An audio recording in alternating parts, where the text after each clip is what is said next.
ஐந்து முகங்களாவி எழுப்பும் அம்பிகையே அம்மா அங்காளம்மா அருளழகே.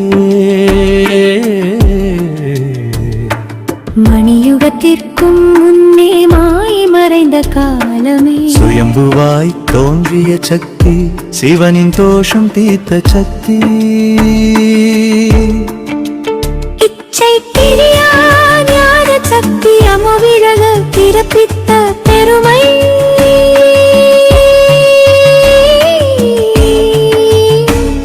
சிவா விஷ்ணுவும் பிரம்மாவும் உன்னால் தோன்றிய மூன்று வடிவம். தக்ஷனின் யாக குண்டத்தில் தீயாய் விழுந்த தாக்ஷாயணி. சினமும் சீற்றமும் சேர்ந்த ஐந்து முகமாக உருவெடுத்தாள். சத்யோஜாத வாமதேவன் ஈசானம் தத்புருஷமுடன் அகோரமைந்தாம் முகமாய் அங்காளி அவதரித்தாள். அவளின் உடல் விடுந்த இடம் அருளினாலான பீடமா.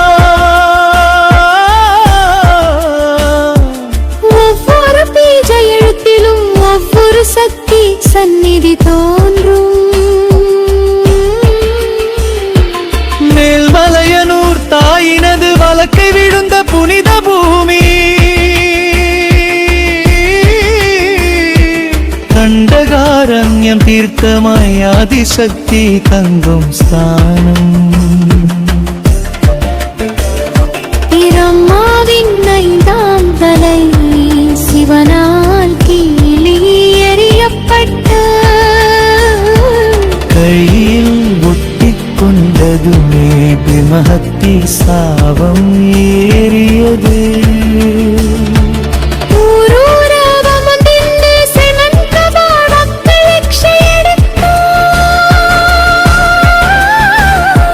சாபம் நீங்க தேடும் பாதை அம்மன் அருளால் முடிந்தது.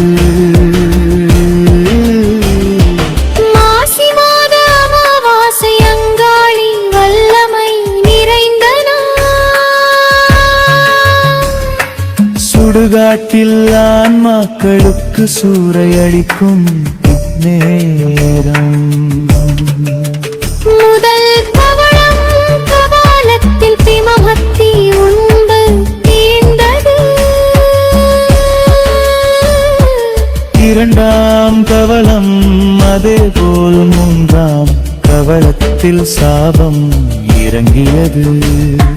சாபம் மீண்டும் எழ முயன்றது. விஸ்வரூபம் எடுத்து உயரும் வேளையில் அதைவிட பேருருவம் எடுத்து அங்காளி மிதித்தாள் கோபமுடன். அம்மையின் ஆவேச தோற்றம் இமையோர் போலும் தாங்கவில்லை. விஷ்ணுவும் வந்து பார்த்து பூமிக்குள் தாயை தள்ளுவித்தார். சற்று நேரத்தில் புற்றாகியே நாகம் மொழ்வையை தாங்கி நிற்க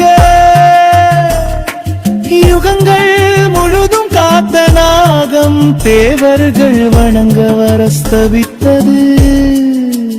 அந்த நாகம் ஒளியை அளித்து அம்மன் உருவம் ஏற்று நின்றார்.